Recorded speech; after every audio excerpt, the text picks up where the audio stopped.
is often treated as something solid, as though it were an object that arrives, takes its place, and demands attention. But thought is not fixed in this way. It moves. It moves much as weather does. It gathers, passes, returns, and dissolves. And yet, despite its movement, it often mistaken for something permanent. In the quiet hours of the evening, this confusion becomes more noticeable. The body grows still. The surroundings dim. And thought, no longer distracted by action, begins to wander. It wanders not because it has something urgent to say, but because wandering is its nature. Thought moves towards memory without being summoned. It revisits moments already finished, conversations already concluded, decisions already made. It does this without intention and without strategy. This movement is often misunderstood as purpose, but it is not purpose. It is momentum. A thought follows another thought not because it must, but because motion tends to continue unless interrupted by rest. It is important to notice that thought does not ask permission before it moves. It does not wait for readiness. It does not check the hour. It arises whether the day is complete or unfinished. And yet, despite its persistence, thought possesses very little authority. It can suggest, it can repeat, it can echo, but it cannot act. Thought has no hands, no weight, no capacity to alter the present moment on its own. This is often forgotten at night.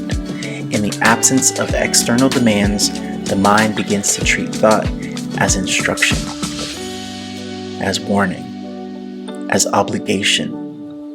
But thought, when observed closely, reveals a different character.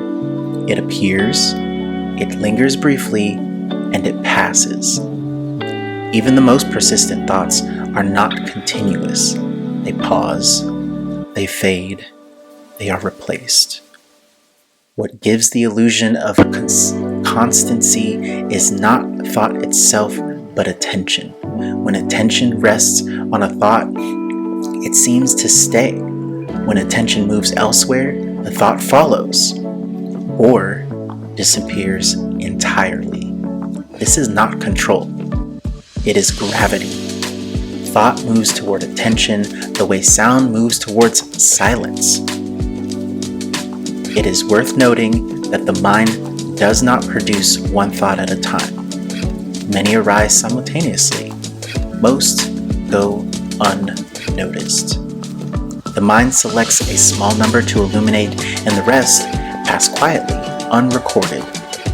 This selection is not always deliberate. Often, it is habitual. Thoughts that have been attended to before return more easily.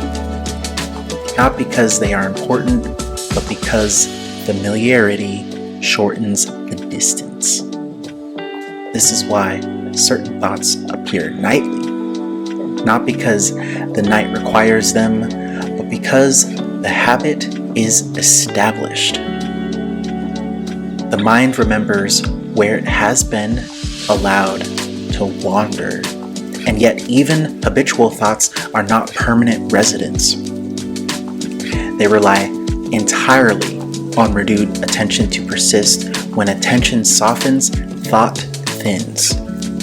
It is not necessary to remove thought. It is not necessary to silence it. Silence is not a demand the mind responds to well, but thought, when left unchallenged and uninvited, eventually exhausts its own movement. Much like a pendulum, it slows. The body understands this more clearly than the mind. The body does not follow thought into past or future. It remains here, breathing, settled, unconcerned with explanation. The body sleeps even while thought persists and protests. This alone should suggest something about the true authority of thought. Thought may speak urgently, but the body does not rush. Thought may rehearse tomorrow, but the body prepares only for rest. This is not defiance, it is prioritization. The movement of thought is circular. It revisits themes, it rearranges familiar material, it rarely introduces anything new at night. What is new requires energy. The night offers none. Instead, thought repeats, it loops, it drifts, and repetition, when not engaged, becomes dull. This dullness is not failure. It is a signal. It indicates that attention is loosening its grip. As attention loosens, thought loses momentum.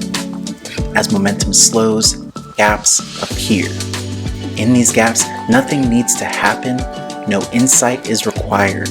No realization is expected. The absence of thought does not need to be filled. The mind often fears these spaces, but the body does not.